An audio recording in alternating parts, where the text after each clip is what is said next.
La conferencia de hoy se llama Cristo y la liberación de la humanidad. ¿Se me escucha bien? Sí, sí, muy bien. Gracias. No solo de pan vivirá el hombre, sino de toda palabra que proviene de la boca de Dios. Esto se halla en Lucas 4:4. Se refiere a que la vida del hombre no solo es material respecto a sus cinco sentidos, sino que su percepción de la vida trasciende lo humano con todas sus limitaciones. Esto lo vino a demostrar Cristo con su muerte y resurrección por la humanidad, en que no solo debemos de satisfacer un hambre física, sino también un hambre y sed de todo lo que es trascendente a lo meramente humano. Y que para lograr esto debemos de alzar nuestros brazos hacia lo alto, en procura de una respuesta divina a nuestras necesidades, que van a ser descubiertas cuando nos sobreviene un descontento a todo lo que nos rodea. Y es meramente finito como nuestro cuerpo físico.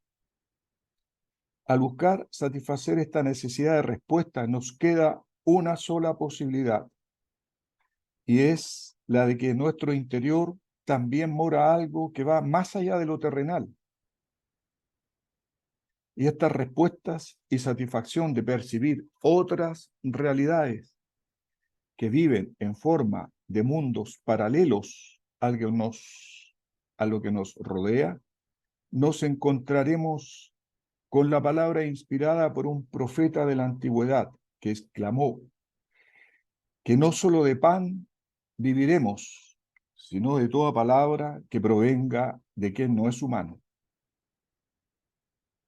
refiriéndose a la divinidad. Y gracias a él, a nuestro Dios, el Logos, creador de nuestro universo, disfrutamos de vida y una realidad capaz de ser trascendida por su Santo Espíritu, para aquellos que desde su interior han descubierto su existencia, para los que tengan vida en el Espíritu, para los que tengan comunión con Dios, con su Hijo, con Cristo, quien nos ha nacido el día 24 de diciembre, ha llegado al núcleo de la Tierra, a su centro, donde se halla el cerebro, la mente, el sexo, el corazón de nuestro amado planeta, para darle un impulso nuevo durante un año, para que nuestra humanidad tenga un cuerpo de deseos más puro, sustancia de deseos mucho más pura que en lo común nosotros podríamos hallar en nuestro ambiente. Y no se han conformado con lo meramente humano para aquellas personas que tienen vida en el espíritu y no se conforman, reitero, con lo que es solamente humano, tienen en Cristo, en Dios, la posibilidad de trascender todo aquello que es limitante. Poco a poco, todo aquello que es meramente temporal comienza a ser trascendido por el espíritu interno, por el ser interno y verdadero, por el Cristo interno, de modo que ya lo humano no es lo único existente para ese tipo de personas, sino lo más trascendente y lo más real pasa a ser la divinidad, descubierta también en su interior. Esta plena realidad fue descubierta por Abraham, a quien Dios llamó como patriarca, para ser el padre del primer judío. Antes de Abraham no existía el conglomerado judío, el pueblo judío. Partió de quien en su interior descubrió que había un Dios creador de todo el universo, un solo Dios, un solo espíritu. Abraham entonces partió en una tierra llamada a habitar, que fue Canaán,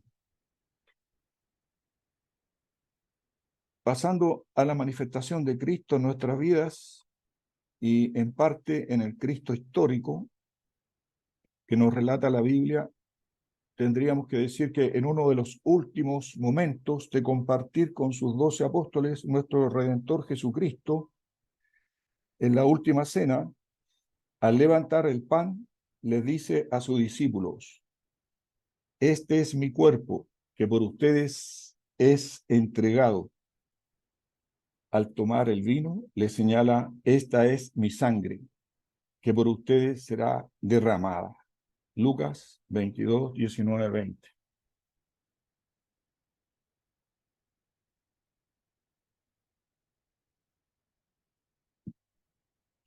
Para cumplir su misión, nuestro maestro de maestros, con su amada humanidad, asume distintos roles o aspectos. Lo destacaremos a continuación y son: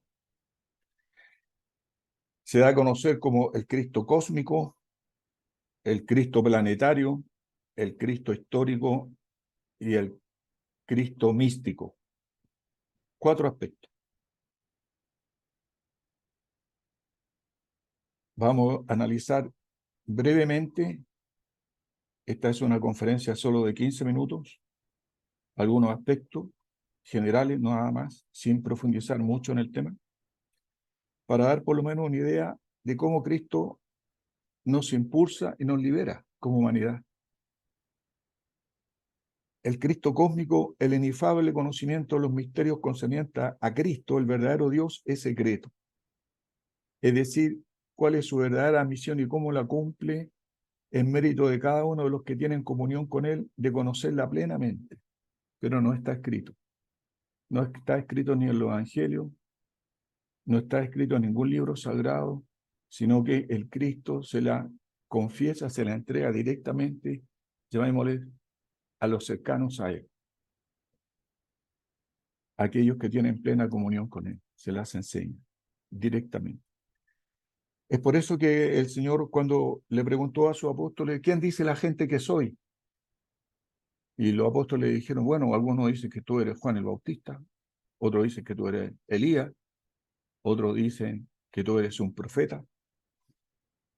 Y el Señor miró a Pedro y le dijo: Pedro, ¿y tú qué te dices? ¿Qué dices referente a mí? Y Pedro lo miró y le dijo: tú eres el Cristo, el Hijo de Dios. El Señor lo vuelve a mirar y le dice: bienaventurado eres, Pedro, porque ni sangre ni carne te lo reveló, sino mi Padre que está en los cielos. Entonces esa es la revelación que debemos nosotros tener en cuanto a la misión que Cristo está cumpliendo a nivel macrocósmico y a nivel microcósmico, con mi persona. ¿Ya? Y esta es la vida eterna: conocerte a ti como único Dios verdadero. Son expresiones de Cristo. Y a tu enviado Jesús como Mesías. Yo he manifestado tu gloria en la tierra, llevando a cabo la obra que me encargaste. Ahora, Padre, glorifícame tú a tu lado, dándome la gloria que tenía junto a ti antes que existiera el mundo. Este es el ciclo ya cumplido de Cristo. Una vez cuando Él ya se marchaba de nosotros, Cristo retorna a nosotros al centro de la tierra en Navidad, 24 de diciembre, y se despide de la tierra en la primera luna del mes de abril, la primera luna nueva.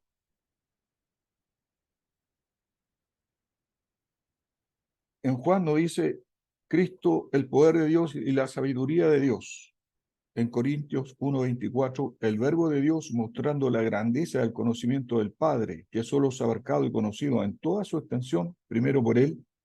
Cristo es el que más le conoce. Y en segunda instancia por aquellos cuya razón ha sido iluminada por Él, que es verbo. También hay quienes Dios ha iluminado por su búsqueda en mérito. Y el Padre se revela a sus devotos también, de manera directa. Y Dios dice: todas las cosas me fueron entregadas por mi Padre, y nadie conoce al Hijo, sino el Padre. Es decir, nadie conoce en un grado de plena profundidad al Hijo, sino el Padre. Es imposible que un ser común con nuestra poco desarrollo espiritual logre conocer en toda su envergadura a Cristo. Ni al Padre conoce alguno, dice, sino el Hijo. Mateo, eso está en Mateo 11:27. Pues nadie puede conocer a aquel que es increado y engendrado antes de ser creada la naturaleza toda, en su más amplio sentido. También como el Padre que lo engendró, ni puede nadie conocer al Padre como el Verbo animado que es su sabiduría y su verdad. Aquí este punto también es tocante al primer plano cósmico. Ya no se está refiriendo a nuestro Padre Celestial, al más alto iniciado del periodo de Saturno, ni a Cristo, el más alto iniciado del periodo solar, sino que se está refiriendo a todo el proceso de desarrollo de todos los planos desde el primero. Y eso sale en los primeros 5 versículos del Evangelio según San Juan. A medida que nos acercamos a los varios aspectos del misterio de Cristo, nos parece que escuchamos de nuevo la voz de un ángel que le dijo a Josué: descalza tus pies, pues el lugar sobre el que estás es sagrado.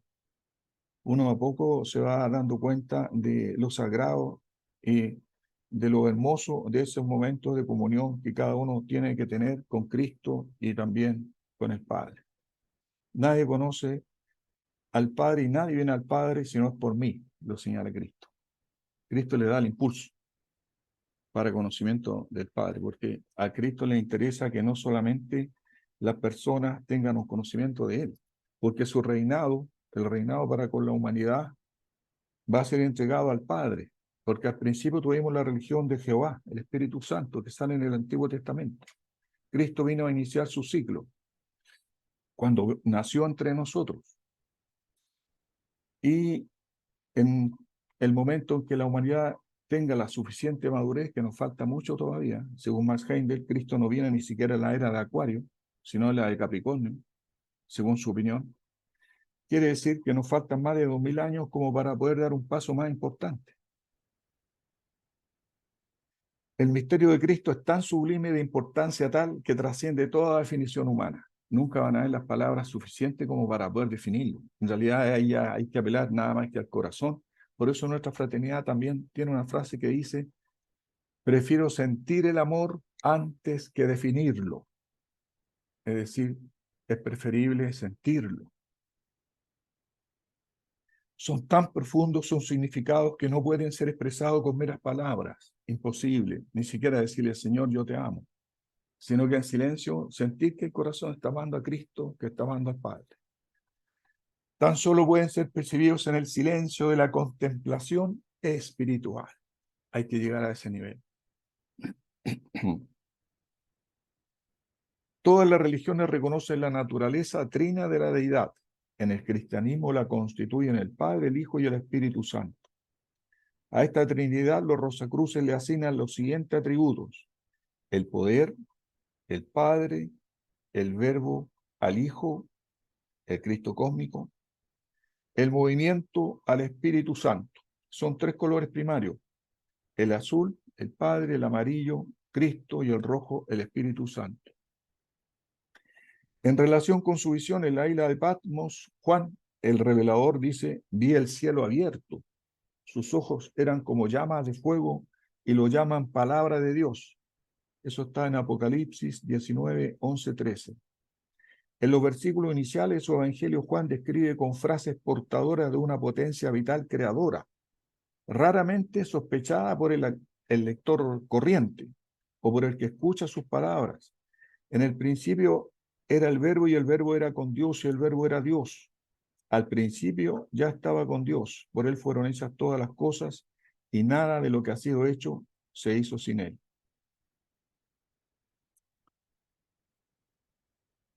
Entonces voy a hacer un breve resumen dentro de lo posible en cuanto a estos aspectos tan importantes que mencioné recién.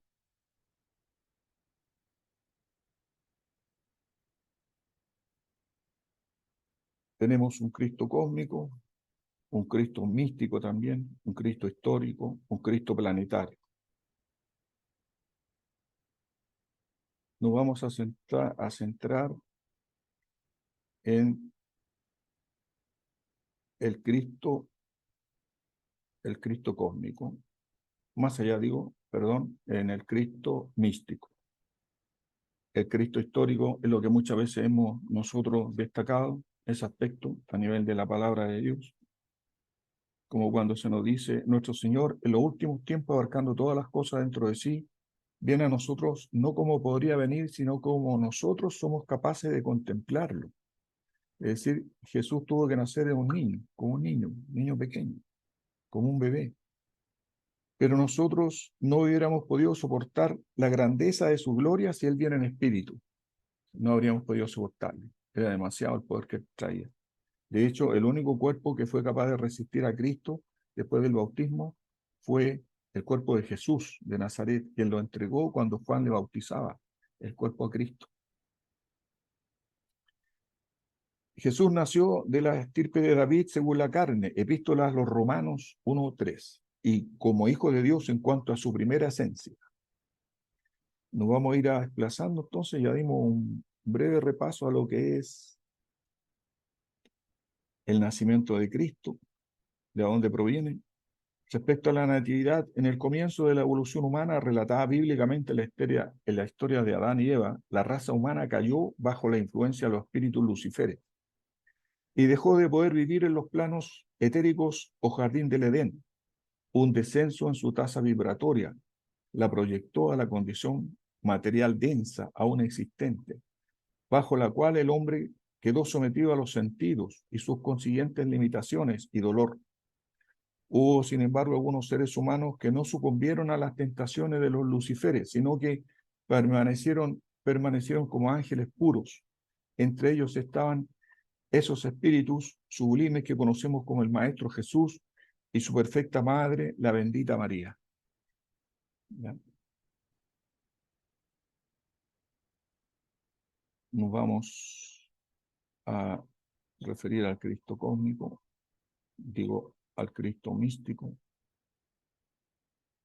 El Cristo místico. Que Cristo se forme en vosotros. Cristo en vosotros, la esperanza es de gloria. Según San Pablo, Jesús, el avatar,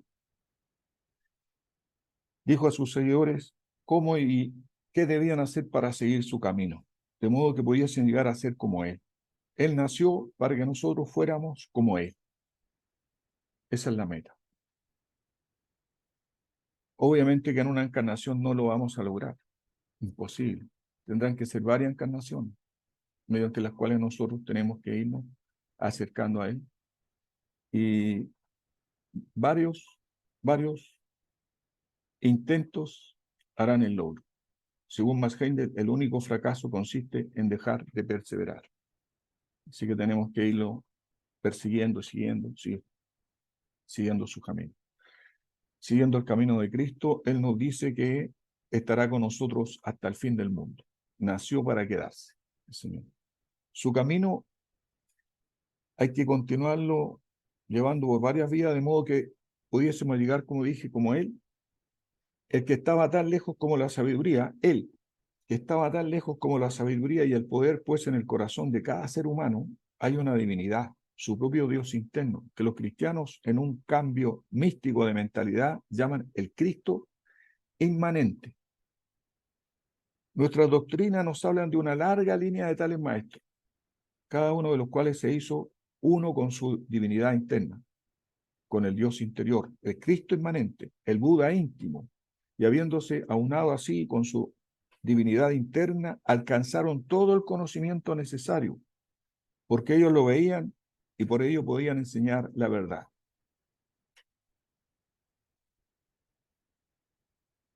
En la historia que relata el doctor Rutger, en el libro que él escribió, La historia de Jesús, el Espíritu de Dios, él señala que el Espíritu de Dios cae sobre uno, como la gota de rocío sobre una rosa, o sea, poco a poco. Pero si yo, como la rosa, le abro mi corazón, el alma en la que Dios habita, ¿qué templo sería más santo? Se pregunta. Se convierte en un habitáculo ambulante de celeste majestad. Nosotros somos ese habitáculo, el templo nuestro. Bueno, ya agoté mis minutos para la conferencia. Quedaron obviamente muchos puntos más que señalar, y para terminar la liberación del Cristo en nuestro planeta Tierra también es importante para nosotros. Y así como Cristo viene a liberar a la humanidad, nosotros en nuestra individualidad, los que estamos más despiertos y nos hemos atrevido a pertenecer a una escuela de misterios como la Fraternidad Rosacruz, tenemos que cargar con la responsabilidad interior de aportar un grano de arena también para la liberación del Cristo. ¿Y cómo? Mejorando nuestro carácter. Es importante el macrocosmo en función de que cuando haya la cantidad suficiente de seres que estén ya a un nivel muy cercano al Cristo, van a poder decir, hemos triunfado y ahora nos hacemos cargo del planeta y liberamos a Cristo. Pero esa cantidad de seres, desde el punto de vista macrocósmico, dependen del microcosmo que es uno. De qué tan encendido está mi templo, mi carbón, qué tanto fuego posee y qué tan grande es la llama que he logrado desarrollar. Entonces, al ver mi individualidad ya cercana a Cristo, Él nos va a agrupar, porque como dice nuestra fraternidad, un carbón no hace un fuego. Entonces, cuando mi carbón bien encendido constituya una unidad en el planeta de seres que ya han logrado que el Cristo tenga plena vida en ellos, entonces lograremos todos liberar a Cristo también del planeta Tierra, que Él no venga nunca más a hacer el sacrificio de poder ayudarnos y darnos un impulso como ahora lo tuvo que hacer una vez más este 24 de diciembre pasado. Muchísimas gracias por la atención. Hasta ahí dejamos por hoy la conferencia.